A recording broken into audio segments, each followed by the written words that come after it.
आज हम पढ़ने वाले हैं oogenesis। सबसे पहले ये देखेंगे what is oogenesis।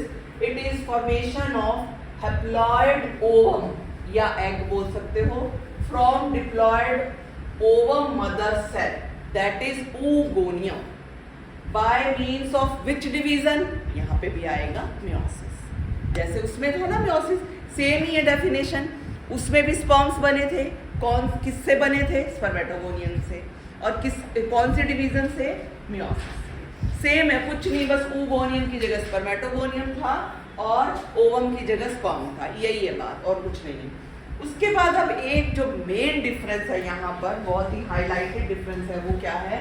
Spermatogenesis starts at puberty और लाइफ लॉन्ग चलता है स्पर्मेटोजेनेसिस। लेकिन oogenesis स्टार्ट्स इन, अभी फीमेल बेबी बाहर भी नहीं आया, अभी यूट्रस के अंदर ही है, स्टार्ट हो गई oogenesis, स्टार्ट हो गया। ठीक है, तो इसमें देखो ये क्वेश्चन बहुत ही हाईलाइट क्वेश्चन है। oogenesis starts in foetal life और you can say embryonic life or you can say it starts in fetus when the female baby is inside the uterus. Clear? लेकिन spermatogenesis कब start होता है बच्चों?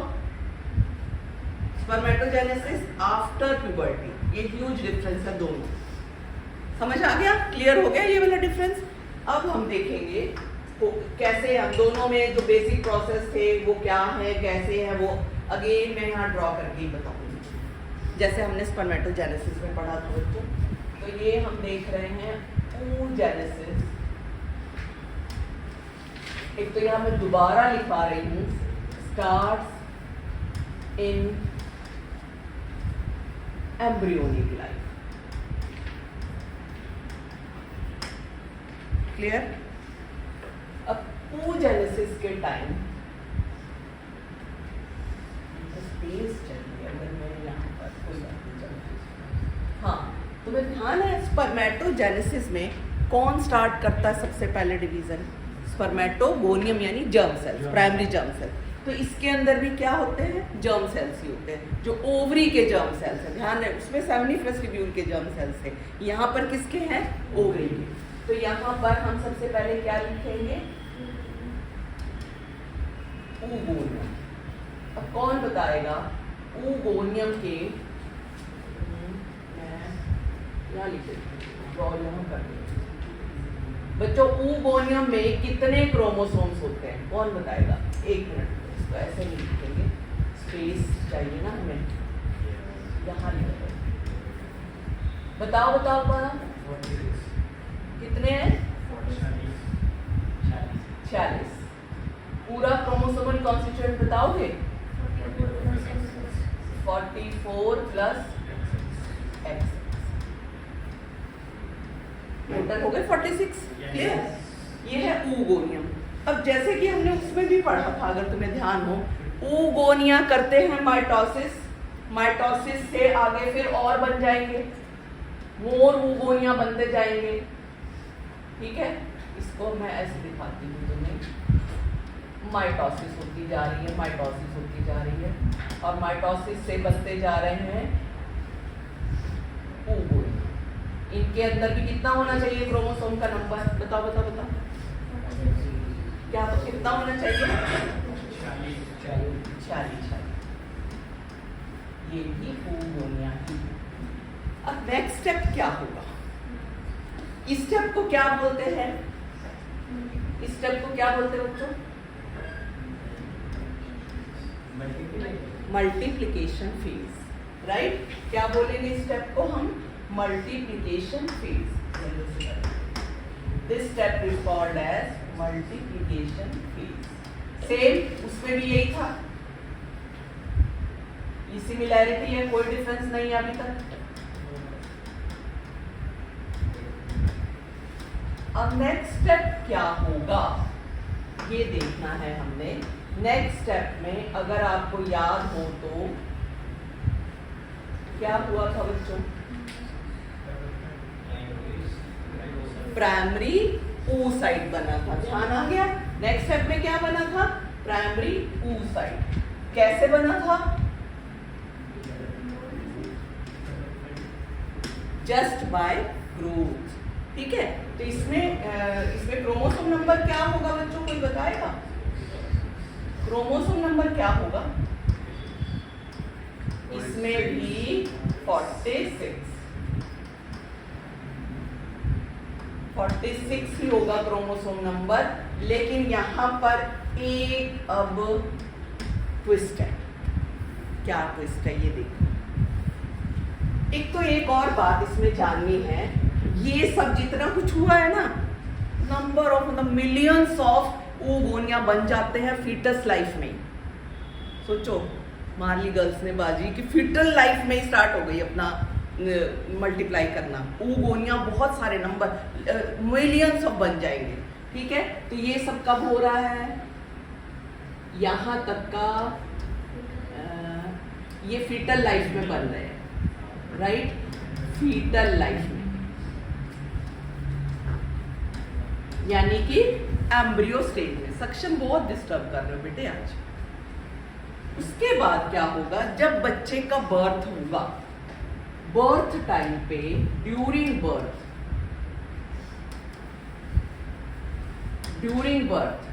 No more oogonia formation, और oogonia नहीं बनेंगे, primary oocyte आएगा, मतलब प्राइमरी oocyte की फॉर्म में आएगा। और एक और चीज स्टार्ट हो जाएगी डिवीजन। कौन सी division? Meiosis.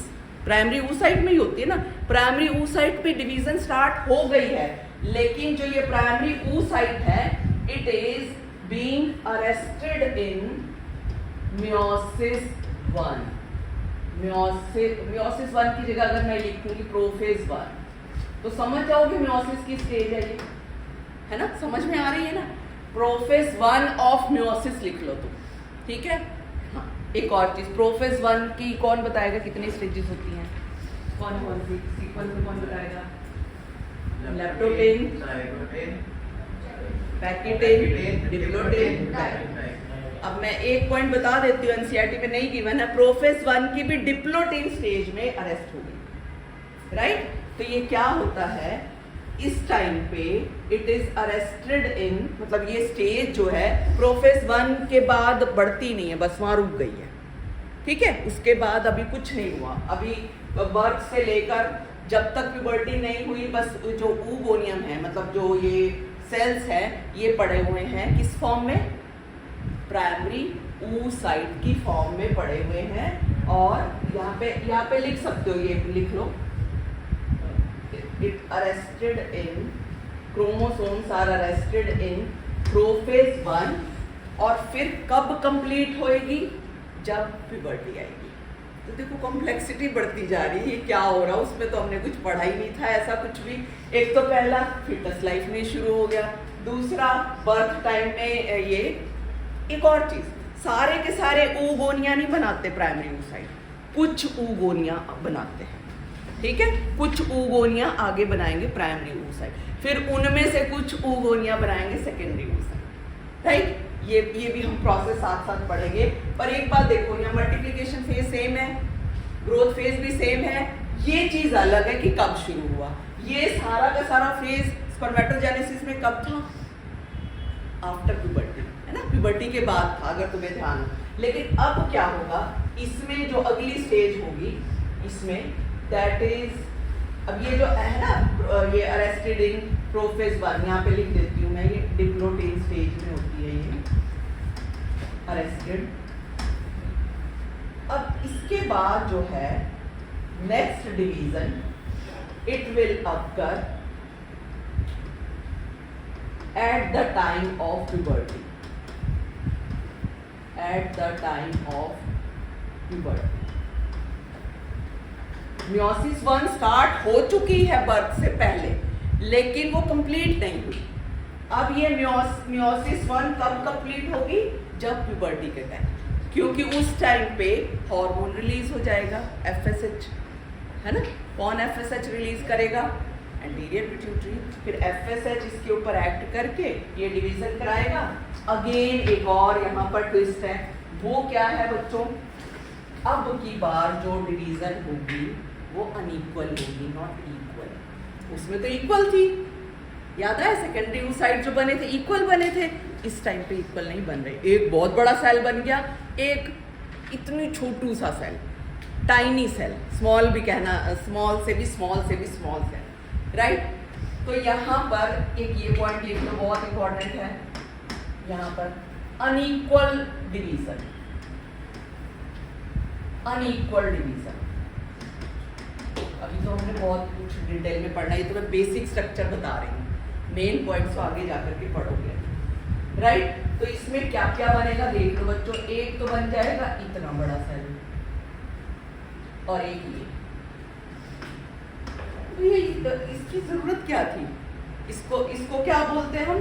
Polar body, which is very smaller, मतलब tiny first polar body, and this is called as secondary oocyte। Primary ये था, सेकेंडरी अगेन एक और ट्विस्ट आ गया, सेकेंडरी oocyte बच्चों ये बन गया। अब ये देखेंगे इसमें, ये लार्जर सेल है, ये स्मॉलर, दिख ही रहा है, मैं लिख नहीं रही हूँ, अपने आप ये समझ लोगे। अब ये जो बना है ये, इसके अंदर जरा बताओ कि कितने क्रोमोसोम्स हैं? कितने क्रोमोसोम होंगे इनमें? कितने? 23। और इसमें होंगे क्रोमोसोम या नहीं होंगे? हाँ, इसमें भी होंगे 23 और इसमें भी होंगे 23। इसकी जरूरत क्या थी? ये अच्छा एक और चीज है, फर्स्ट पोलर बॉडी बनी उसके बाद ये डीजनरेट भी हो जाती है, मतलब कुछ एनिमल सेल के अंदर ये रहती है, लेकिन कुछ ह्यूमन सेल के अंदर मोस्टली रिग्रेस हो जाती है, डीजनरेट। तो जरूरत क्या थी इसकी? ना बनती, बोलो क्यों बनी? क्या जरूरत थी इसके बनने के पीछे? कुछ है बेनिफिट? क्या सिग्निफिकेंस है इसका बनने का? फर्स्ट पोलर बॉडी क्यों बनी? चलो देखो गौर करो जरा, पता लग जाएगा तुम्हें क्यों बनी है। कुछ है डिफरेंस इनमें, मतलब क्या सिग्निफिकेंस है? अगर नहीं बनती तो क्या होता, फिर देखो समझ आ जाएगी। यस, क्रोमोसोम नंबर भी तो हाफ होना जरूरी है। अगर ये नहीं बनती तो क्रोमोसोम इसमें डिप्लॉयड रह जाता, तो हमारा तो मकसद सॉल्व ना होता। क्रोमोसोम नंबर भी तो हाफ होना चाहिए ना, so that male gamete could contain half the number of chromosome, diploid number of chromosome. अगर ना बनती तो डिप्लॉयड बन जाता ये, तो इसको हैप्लॉयड बनाने के लिए इसका बनना जरूरी था। लेकिन इससे सारा साइटोप्लाज्म अपने अंदर ले, क्योंकि यही करता है ना प्रोवाइड, आगे जाइगोट को भी तो यही करता है ना प्रोवाइड, सारा साइटोप्लाज्म अपने अंदर ले। हो गया क्लियर बच्चों? ये कब हुआ? आफ्टर प्यूबर्टी, मतलब ये स्टार्ट हो गई, ये at the time of puberty, puberty के बाद अब ये हो रहा है। लेकिन अब अगेन इसके अंदर देखो, जो नेक्स्ट डिवीजन होगी वो कब होगी ये जानना है आपको। इसमें देखो अब यहाँ लिख देते हैं इसको, सेकेंडरी oocyte को, सेकेंडरी oocyte। इसमें कितना होगा बच्चों क्रोमोसोम बताओगे? 22 प्लस x, इसमें भी 22 प्लस x, y नहीं होगा इसमें, राइट। अब इसके अंदर नेक्स्ट डिवीजन स्टार्ट हो जाएगी, और वो कब होगी? प्यूबर्टी की, मतलब प्यूबर्टी के बाद, प्यूबर्टी आने के बाद, after the onset of puberty, puberty से पहले नहीं, ये बात ध्यान रहे। इस तरह के क्वेश्चन बहुत आते हैं इसमें। अब इसकी फिर डिवीजन स्टार्ट हो जाएगी। अभी तो मेयोसिस 1 ही है ना, अब ये डिवीजन होगी। अब इसमें एक चीज बहुत ही इंपॉर्टेंट है जाननी, डिवीजन होगी सेकेंडरी oocyte की, लेकिन कंप्लीट नहीं होगी। अगेन अरेस्टेड एट, ये डिवीजन होगी नहीं, स्टार्ट हो जाएगी, इसमें हम कह सकते हैं अगेन अरेस्टेड एट मेटाफेज। इसमें तो था प्रोफेज 1, अब इसमें secondary oocyte is arrested in, या सस्पेंडेड मेटाफेज डिवीजन भी बोल सकते हो, या सिंपल बोल सकते हो कि ये क्या होता है इसमें?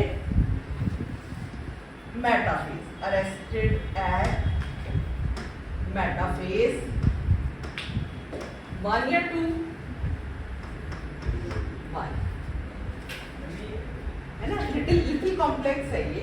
अब इसके अंदर क्या हुआ, डिवीजन स्टार्ट हो गई लेकिन ये अरेस्ट हो गई। मेटाफेज डिवीजन में है। ओ माय गॉड, कितनी सारी कॉम्प्लेक्सिटी है इसमें। पहले एम्ब्रियोनिक स्टेज में स्टार्ट हो गई, फिर बर्थ टाइम पे ये अरेस्ट हो गई, प्रोफेज 1 में बढ़ी नहीं आगे, बस मैंने आगे चलना नहीं।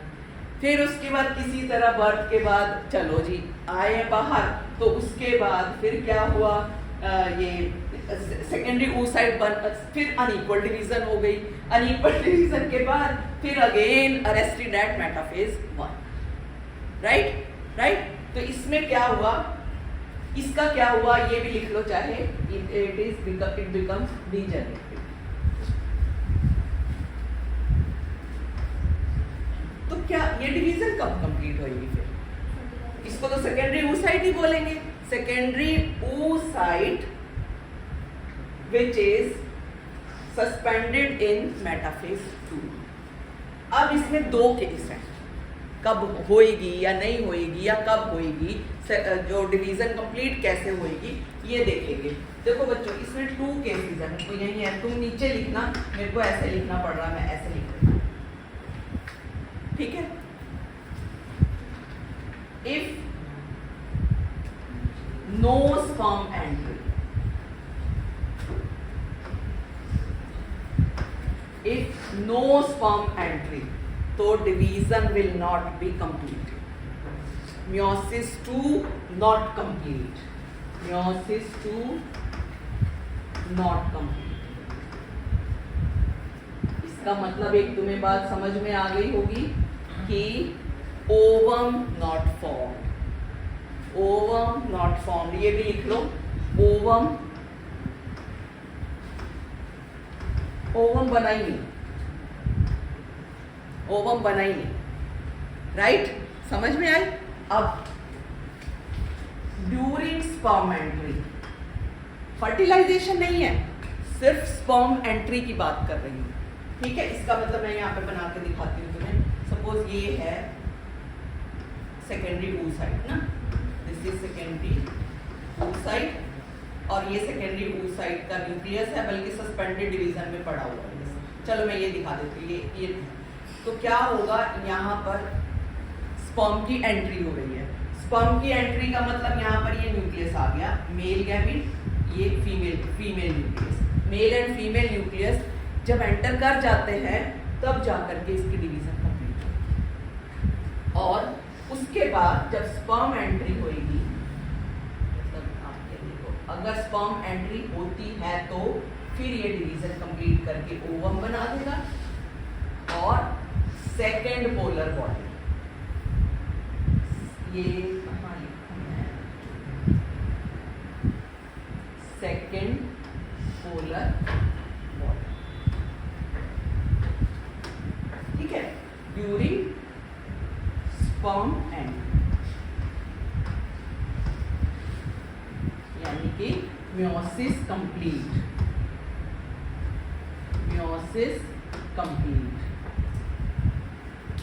and ovum formation। ध्यान से देख लेना, इस पेज में, इस स्लाइड में काफी चीजें आपको मिलेंगी लर्न करने। समझ में आया ये?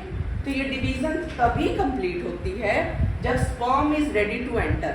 बट एक और चीज मैं यहाँ बता दूं, फर्टिलाइज नहीं किया अभी, तो इसमें ये भी क्वेश्चन आ सकता है, डिवीजन, देखो मैं 2 स्टेटमेंट बोलूंगी, तुम करेक्ट स्टेटमेंट बताना क्या होगा, ठीक है। meiosis 2 is completed after sperm entry before fertilization, meiosis 2 is completed after sperm entry after fertilization. First statement correct है ना, तो ये फर्स्ट स्टेटमेंट करेक्ट है, तो ये आपको स्टेटमेंट वाइज भी क्वेश्चन आ सकते हैं। समझ आया? निधि क्लियर हुआ?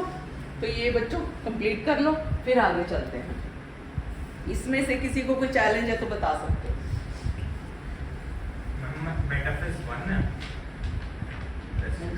नहीं, गलत लिखा गया, मेटाफेज 2 है, प्रोफेज 1 है, मेटाफेज 2 है। मेटाफेज 2 आएगा, मेटाफेज 1 नहीं, वो तो कंप्लीट हो गया था, ये तो कंप्लीट हो गया था ना, यहाँ पे मेटाफेज 2 हाँ रुक गया, सस्पेंडेड, मेटाफेज 1 हुआ, वो तो हो गया। मेटा देखो प्रोफेज नहीं सुनो मेरी बात सुनो पहले। प्रोफेज 1 हुआ, प्रोफेज 1 कंप्लीट हो गया, क्या बना प्रोफेज 1 से? क्या बना? कौन सा? Secondary oocyte and polar body, ठीक है। अब उसके बाद मेटाफेज 1 हुआ, फिर मेटाफेज 1 के बाद में मेटाफेज 2 के बीच में रुका। नहीं मेटाफेज 1 भी हो लिया, टीलोफेज 1 भी हो लिया, मेटाफेज 1 है, मेटाफेज 2 की बात हो रही है, मेटाफेज 2 के बीच में मेटाफेज 2 कंप्लीट नहीं हुआ,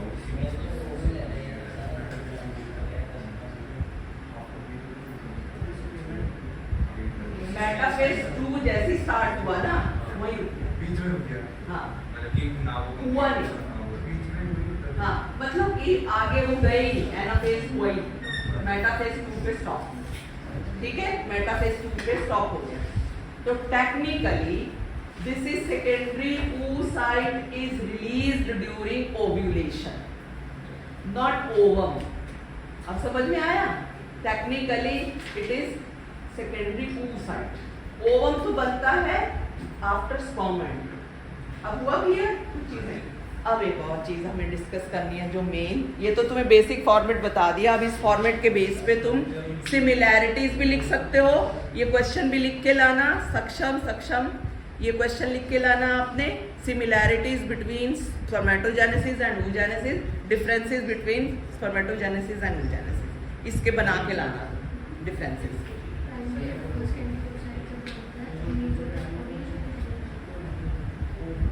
नहीं हाँ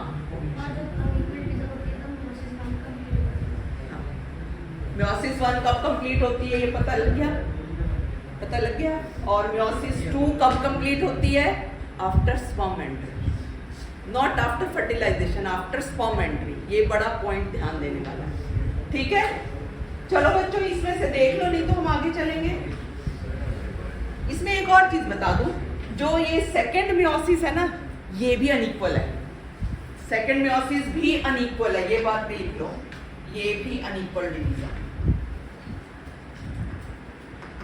फर्स्ट म्योसिस भी अनइक्वल थी, सेकेंड म्योसिस भी अनइक्वल है, क्लियर है? अब मुझे कौन बताएगा कि सेकेंडरी oocyte में क्रोमोसोमल कॉन्स्टिट्यूशन क्या होगा? रिमी क्या होगा? 22 + X, ठीक है, राइट। चलो आगे चलेंगे बच्चों। अब इसमें क्या देखना है हमने? एक मिनट नहीं, ये मल्टीप्लिकेशन फेज है, हाँ ये मल्टीप्लिकेशन हो गया, एक ग्रोथ हो गया, तीसरा फेज कौन सा होता है? मैचुरेशन। देखो बेसिक तो उसमें भी यही था, सेम इसमें भी यही है, तीनों फेज सेम है, इसमें भी, उसमें भी स्पर्मेटोगोनिया बने, इसमें oogonia बने, उसमें प्राइमरी स्पर्मेटोसाइट बने, इसमें प्राइमरी उसमें प्राइमरी स्पर्मेटोगोनिया बने, स्पर्मेटोसाइट बने, इसमें प्राइमरी oocyte बने, उसमें फिर उसके बाद मैचुरेशन फेज के टाइम सेकेंडरी स्पर्मेटोगोनिया बने, इसमें क्या बने? सेकेंडरी oocyte बने। लेकिन डिफरेंस क्या क्या है ये देख लेना, अब इसमें हम दोबारा टाइम नहीं लगाएंगे। अब हम आगे देखेंगे कि अभी यहाँ तक शांति नहीं पड़ेगी अभी आगे और बहुत कुछ होगा। जो ये oocyte बने हैं, प्राइमरी oocyte कब बना ये बताओ बच्चों? फीटस के टाइम बनता है, या बर्थ के टाइम बनता है, या प्यूबर्टी के टाइम बनता है? बर्थ के टाइम, ठीक है।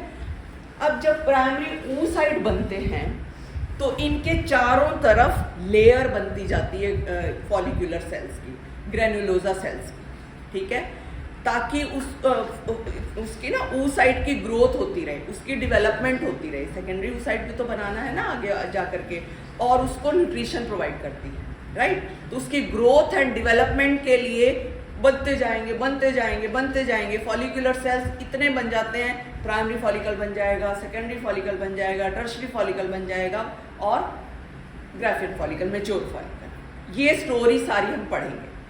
तो बच्चों लिटिल अटेंशन ज़्यादा चाहिए मुझे क्योंकि स्टोरी के फॉर्मेट में लर्न करोगे तो हो जाएगा, बहुत सारे पॉइंट्स इसमें पता मतलब मुझे बताने हैं, तो प्लीज थोड़ा सा ज्यादा टेंशन लगेगा यहाँ पर। चलो, सारा जो तुम्हारा एनसीईआरटी का एक पैराग्राफ दिया हुआ है वो समझ लो, उसको मैं डिटेल में पढ़ा रही हूँ, ठीक है। सबसे पहले देखो मैंने क्या बताया था, ये यहाँ पर रुको मैं बता रही हूँ, फॉलिक्यूलर डेवलपमेंट, ये फॉलिक्यूलर डेवलपमेंट, ठीक है। अब देखो क्या है, मैंने बताया था कि जब बेबी एम्ब्रियो यूट्रस में होता है तब स्टार्ट हो जाती है oogenesis, बताया था, ध्यान है। तो क्या होगा, ये देखो यूट्रस है और इसके अंदर ये फीटस है यानी कि एम्ब्रियो है, एम्ब्रियो की ओवरी है ये। अब मैंने एम्ब्रियो की ओवरी यानी फीटल ओवरी को यहाँ पर बाहर निकाल दिया, ये देख रहे हो ना, इस ओवरी को यहाँ बाहर निकाल के ये दिखाया है कि इसमें तुम्हें ये भी बताया था मैंने, 2 पार्ट्स होते हैं स्ट्रोमा के, एक होता है कॉर्टेक्स और सेंटर वाला होता है मेडुला। कॉर्टेक्स पार्ट में, स्ट्रोमा के कॉर्टेक्स पार्ट में oogonia बन जाते हैं। ये कहाँ हो रहा है, कब हो रहा है, ये फीटस की ओवरी, राइट। तो ये बन गए फीटस की ओवरी में oogonia। Oogenesis is started during embryonic development and millions of oogonia are formed within each fetal ovary. Millions of oogonia, right? अब क्या है, after birth no more oogonia formation, बल्कि डीजनरेट होते जाते हैं, नो मोर oogonia फॉर्मेशन। ये बच्चों मैंने यहाँ पे पॉइंट पे लिखा है, no more oogonia formation and added after birth, और ऐड नहीं होंगे, बल्कि उसके बाद थोड़ा डीजनरेशन ही होगा। तो आफ्टर बर्थ की ओवरी देख लो क्या है, आफ्टर बर्थ जो यहाँ पर देख रहे हो, आफ्टर बर्थ ये oogonia पड़े हुए हैं ना, अब ये oogonia आगे डिवीजन स्टार्ट कर देते हैं। कौन सी डिवीजन, मियोसिस 1, राइट। तो मियोसिस 1 स्टार्ट कर देंगे लेकिन वो बीच में ही छोड़ देंगे, और उस स्ट्रक्चर को क्या बोलते हैं शिवांश, प्राइमरी oocyte, ठीक है, क्लियर ना, ये उस स्ट्रक्चर को बोलेंगे primary oocyte। These cells start division and यहाँ लिख देती हूँ दोबारा, and arrested at prophase 1, that is diploid stage called primary oocyte, ठीक है। अब यहाँ पे ये नहीं होना चाहिए कंफ्यूजन, हमने तो ये पढ़ा था डिवाइड तो होते ही नहीं है, स्पर्मेटोगोनिया तो डिवाइड नहीं होते, सीधा बना देते हैं। यहाँ पर थोड़ा सा एनसीईआरटी में लाइन लिखी है कि डिवीजन स्टार्ट हो जाती लेकिन रुक गई हो, और उसको बोलते थे प्राइमरी oocyte। एक तरह से तुम ग्रोथ फेज का नाम दे सकते हो, क्योंकि डिवाइड नहीं हुआ है, सेल बीच में रुक गया, क्लियर। अब स्टोरी यहाँ खत्म नहीं हुई, क्या हुआ, जब ये बने ना प्राइमरी oocyte, ये अपने चारों तरफ ग्रैन्युलोसा सेल्स की लेयर बनाना स्टार्ट कर देते हैं, फॉलिक्यूलर सेल्स भी बोल सकते हो ग्रैन्युलोसा सेल्स को। तो ये देख रहे हो, ये ग्रीन ग्रीन कलर के अपने चारों तरफ, नॉट ऑल, कुछ तो डीजनरेट हो जाएंगे, कुछ प्राइमरी oocyte अपने चारों तरफ एक लेयर बना लेते हैं ग्रैन्युलोसा सेल्स की। अब ये कहाँ से आ गए, ग्रैन्युलोसा सेल्स कहाँ से आ गए, ये आते हैं जर्मिनल एपिथेलियल सेल से, ठीक है। तो ये ग्रैन्युलोसा सेल्स क्या करते हैं, न्यूट्रिशन प्रोवाइड करते हैं ऑब्वियसली, है ना, और इनको हेल्प करते हैं ग्रोथ और डेवलपमेंट, क्लियर। इसके अलावा हार्मोन सिक्रीशन में भी हेल्प करते हैं, हो गया क्लियर बच्चों। तो ये स्ट्रक्चर मैंने दिखाया है primary oocyte with granulosa cells, which is called as primary follicle.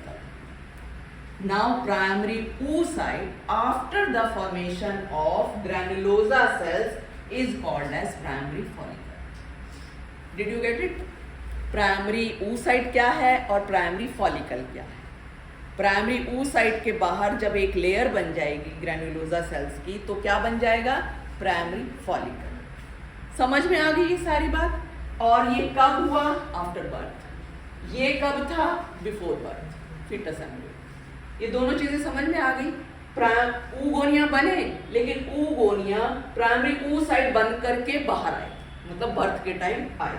फिर उन्होंने क्या स्टार्ट कर दिया, ये अपने चारों तरफ एक ग्रैन्युलोसा लेयर बना, और इस टाइम पे primary oocyte is arrested at prophase वाई। सारे पॉइंट समझ में आ गए? चलो अब नेक्स्ट देखेंगे हम।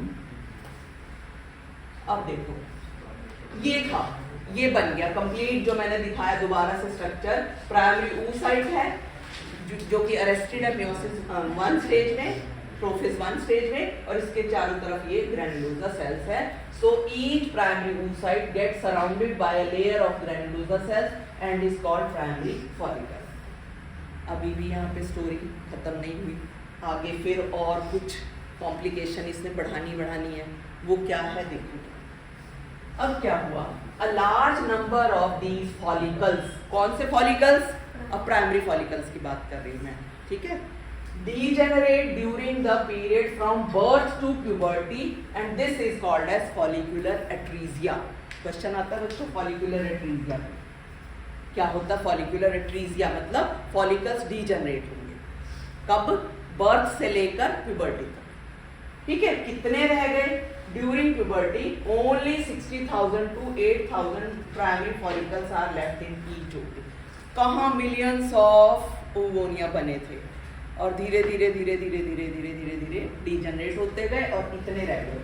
इतने थोड़ा ओवम बनते हैं, वैसे भी ये भी डीजनरेट होते जाएंगे, इसमें से भी कुछ सेकेंडरी में कन्वर्ट होंगे, बाकी डीजनरेटेड, राइट। तो चलो अब क्या हुआ, प्राइमरी फॉलिकल्स ने फिर और अपना लेयर बना लिया।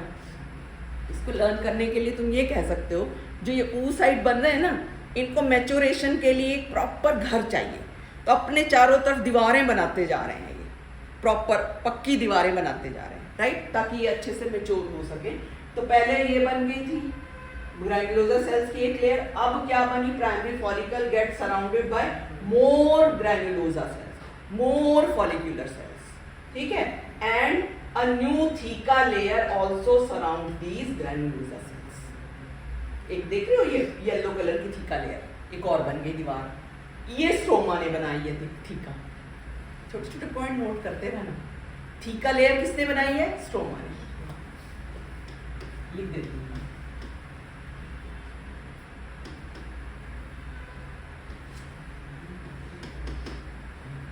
ठीक है, ये स्ट्रोमा ने बनाई है थीका लेयर।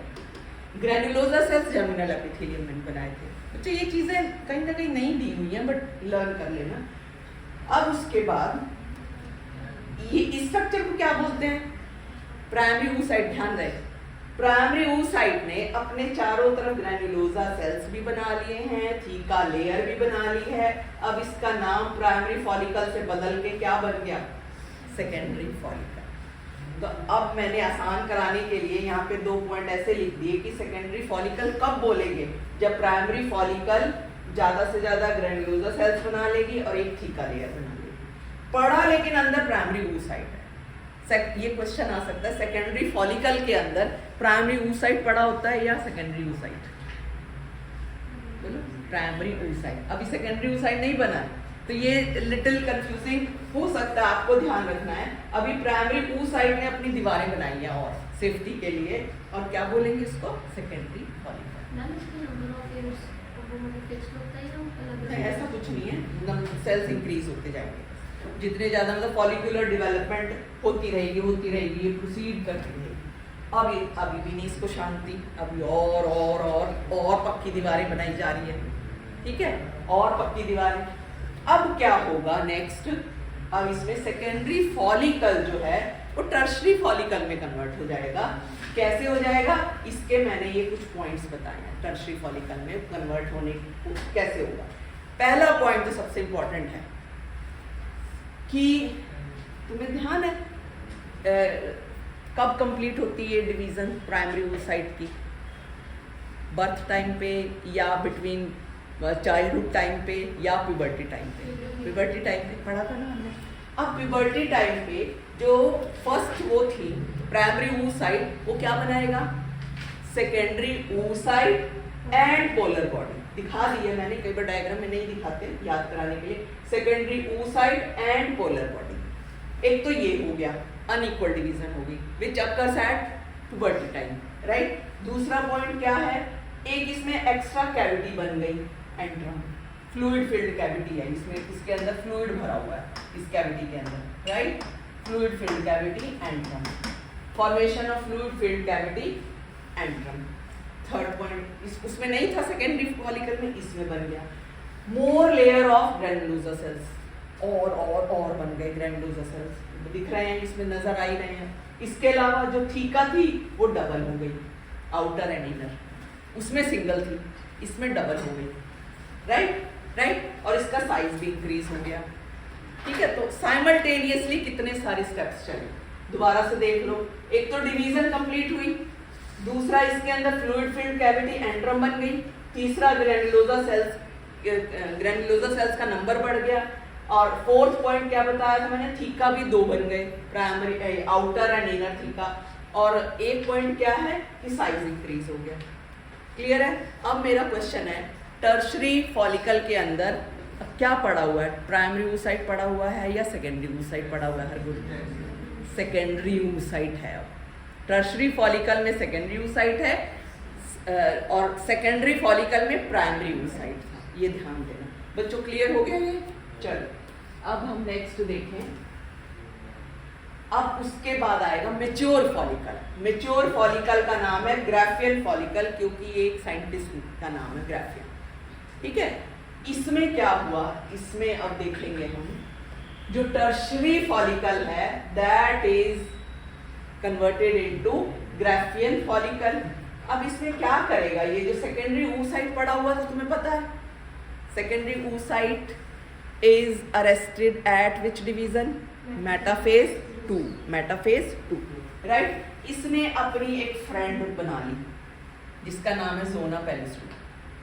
ऐसे याद कराने के लिए, ये जो सेकेंडरी oocyte है, इसने चारों तरफ देखो पिंक कलर की लेयर नहीं है, ये इसको बोल देते हैं जोना पेलिस्ट्रा, जो कि एक नॉन सेलुलर लेयर है, इसमें सेल्स नहीं होते, ठीक है।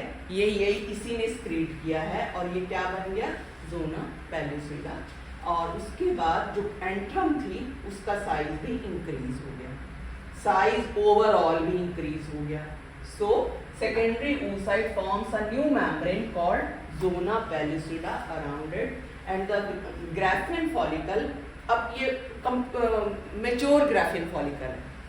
जब ग्राफियन फॉलिकल मेच्योर होगा, इसमें एक तो साइज ऑफ एंट्रम भी इंक्रीज होगा, और secondary oocyte again arrested at metaphase 2 stage. Mature Graafian follicle अब रेडी है इस बात के लिए रप्चर होने के लिए, ठीक है, to release this secondary oocyte not ovum. और इस प्रोसेस को हम बोल देते हैं ओव्यूलेशन। ओव्यूलेशन बोल रहे हैं लेकिन ओवम नहीं रिलीज होता टेक्निकली। क्या रिलीज हो रहा है, secondary oocyte, right. So Graafian follicle now ruptures to release the secondary oocyte, जिसको हम ओवम बोल देते हैं, वैसे बोल देते हैं, ओवर रिलीज हो गया, ठीक है, from the ovary, and this process is called as ovulation. हुआ क्लियर? ये समझ में आ गई बच्चों ये वाली बात? तो इसमें सारे स्ट्रक्चर ध्यान से देख लो। इसका साइज इंक्रीज हुआ एंट्रम का, जोना पेलिस्ट्रा एक्स्ट्रा बना, और इसका ओवरऑल साइज इंक्रीज हुआ। और जो सेकेंडरी oocyte है इट इज अरेस्टेड एट, इसको मैं इट इज अरेस्टेड एट कौन सी डिवीजन, मेटाफेज 2। कर लेते हैं, टाइम है ही हमारे पास, चल नहीं है टाइम बच्चों। ये क्योंकि ना इसी से रिलेटेड है, वही है, कुछ नहीं एक्स्ट्रा नहीं बनाने वाली इसमें, वही चीजें यहाँ फिर से रिपीट कराऊंगी बस, ठीक है, कुछ नहीं करने वाले हैं। ये बच्चों तुम्हारी ये एनसीईआरटी की स्कीम है, इसमें ये देख लेना, डायग्राम ही एनसीईआरटी के, और कुछ नहीं एक्स्ट्रा पढ़ाऊंगी। हार्मोनल कंट्रोल कल पढ़ेंगे, ये तो हम पढ़ ही चुके थे, स्पर्मेटोजेनेसिस, और ये है oogenesis की स्कीम। इसमें हमने पढ़ा था, ये देखो, ये फीटल लाइफ वाला, फीटल लाइफ के अंदर क्या बनते हैं, फीटल लाइफ के अंदर ये oogonia बनेंगे, फिर ये बन गया प्राइमरी oocyte बर्थ के टाइम, फिर चाइल्डहुड और प्यूबर्टी के बाद क्या बन गए, ये देखो ये वाला, ये क्या बोलेंगे इसको हम, सेकेंडरी oocyte, फिर पोलर बॉडी। सेकेंडरी oocyte से ओवम कब बनेगा, जब यहाँ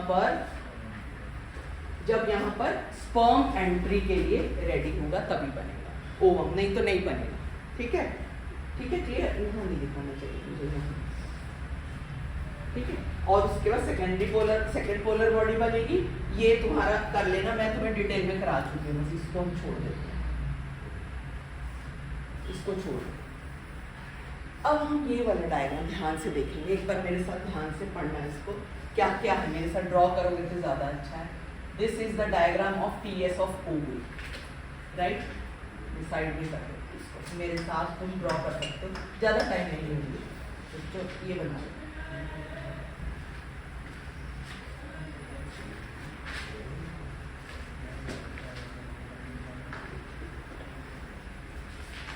ठीक है।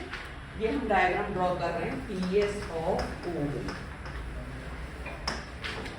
जो पढ़ा बस वही चिपकाएंगे यहाँ पे और कुछ नहीं, बस ओवरी के अंदर कैसे कैसे होगा।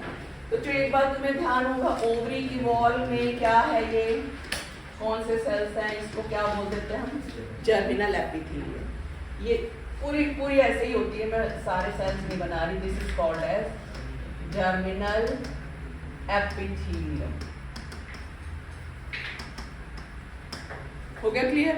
फिर ये जर्मिनल एपिथेलियम क्या बनाती है, अगर तुम्हें ध्यान होगा, बस मैं एक चीज और बना के छोड़ दूं, इसमें दिखाया हुआ इसलिए, ये ब्लड वेसल्स है, ठीक है, ये ब्लड वेसल्स है। बस आगे हम ये देखेंगे क्या क्या बनता है इसमें। ये हैं, पहले बनते हैं जर्मिनल एपिथेलियम से ऊगोनिया। बच्चों इनको क्या बोलते हैं हम, ऊगोनिया।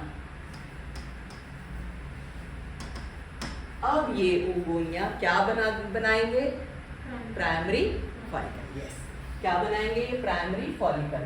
तो मैं यहाँ पे देखो, यहाँ पे भी ऐसे दिखा रखा है, ये प्राइमरी फॉलिकल है, ये सेकेंडरी फॉलिकल है, ये टर्शरी फॉलिकल है, ये ग्राफियन फॉलिकल है। उसके बाद क्या बनेगा ये देखेंगे। मैं पहले ये दिखा दूँ, ये अपने चारों तरफ ग्रैन्युलोसा सेल्स की एक लेयर बना देगी और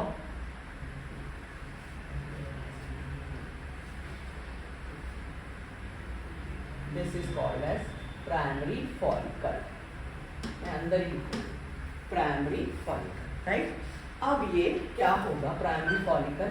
अब ये बनते कैसे हैं, FSH के कारण, FSH के एक्शन से होता है। FSH कहाँ से रिलीज हो रहा है, एंटीरियर पिट्यूटरी से।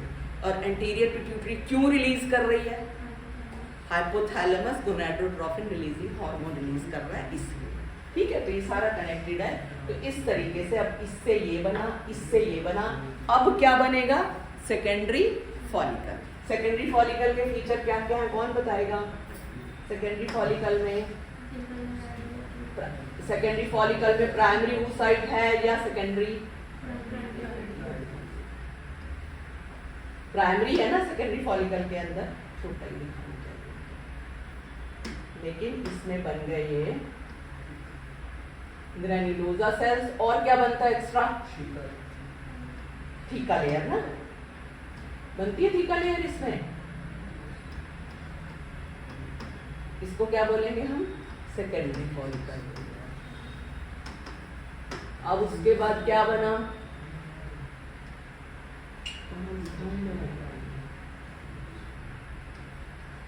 उसके बाद क्या बना बच्चों बोलो, टर्शरी फॉलिकल। टर्शरी फॉलिकल में क्या क्या बनता है,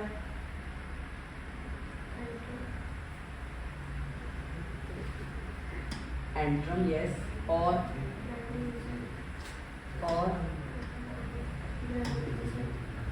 ये ग्रैन्युलोसा सेल्स हैं, ये ग्रैन्युलोसा सेल्स है। और क्या बना,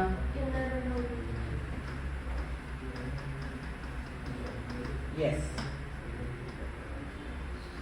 आर्यन कोई तकलीफ है, कॉन्टिन्यूस आवाज आ रही है तुम्हारी, ठीक है, क्लियर हुआ ना। ये इसको क्या बोलेंगे हम, टर्शरी फॉलिकल। अब ये टर्शरी फॉलिकल क्या बनाएगा, मैच्योर फॉलिकल, यानी कि ग्राफियन फॉलिकल। यस, अब ग्राफियन फॉलिकल को बना लेते हैं। ग्राफियन फॉलिकल में अब ये क्या है, प्राइमरी oocyte है, सेकेंडरी, सेकेंडरी oocyte है। This is called as secondary oocyte, ठीक है। अब क्या बना ये, मैं यहाँ बनाती हूँ, ये मैंने क्या ड्रॉ किया, कौन बताएगा? बोलो बोलो बोलो।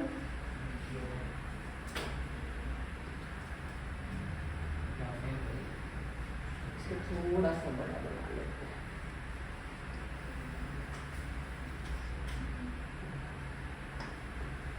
हैं। ये मैंने क्या बनाया, एंट्रम की साइज इंक्रीज हो गया और ये ग्रैन्युलोसा सेल्स बनते गए बनते गए बनते गए, ये ग्रैन्युलोसा सेल्स का नंबर बढ़ गया। इसके अलावा और क्या बना इसमें? अरे एक और चीज भी तो दिखानी है हमें, मैं किस कलर से दिखाऊं? ये मैंने क्या बनाई है, बोलो, ये मैंने क्या दिखाई है? Zona pellucida. Very good, this is called as zona pellucida. और इसको क्या बोलते हैं? Secondary oocyte। और ये क्या है? एंट्रम। ठीक है, ये क्या है? Granulosa cells. ठीक है, हो गया। अब क्या रह गया इसमें ड्रॉ करना, मुझे बोलो बोलो जल्दी, क्या रह गया? Outer and inner theca, outer and inner theca.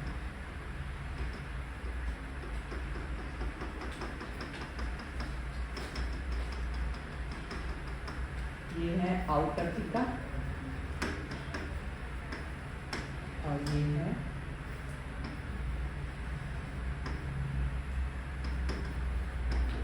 जैसे हमने पढ़ा था मेल रिप्रोडक्टिव सिस्टम में, सेमनीफरस ट्यूब्यूल के अंदर कौन प्रोवाइड करते हैं न्यूट्रिशन स्पर्म्स को? Sertoli cells. सर्टोली सेल्स की जगह इसमें कौन प्रोवाइड करेंगे nutrition? Granulosa cells. Sertoli cells का काम समझ लो, ग्रैन्युलोसा सेल्स का। ठीक है, क्लियर है? थीकस और लिटिक सेल्स का काम समझ लो, थीका सेल्स करेंगे। थीका और ग्रैन्युलोसा दोनों मिलके ही करते हैं थीका सेल्स। क्लियर है? समझ में आ गई है? चलो, अब उसके बाद क्या हुआ? Now it is ready for rupture. ठीक है, तो क्या होगा? अब ये रप्चर होकर के, एक जस्ट अब ये रप्चर होकर के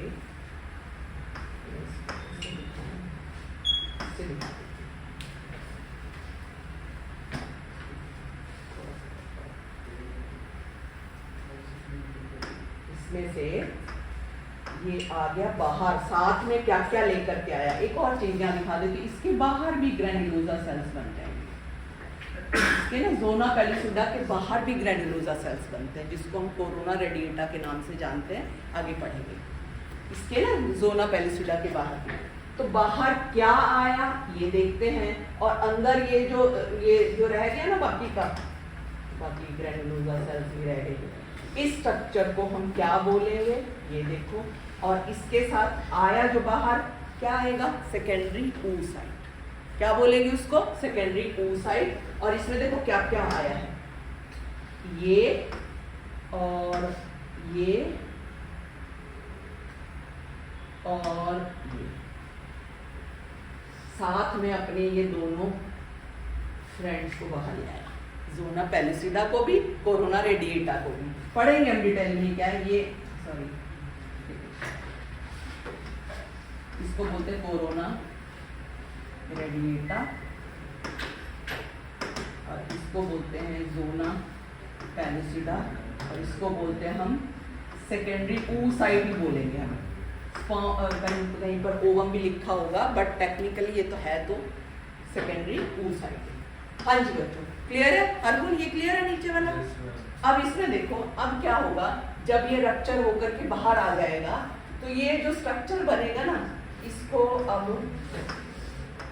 इस स्ट्रक्चर को क्या बोलेंगे हम?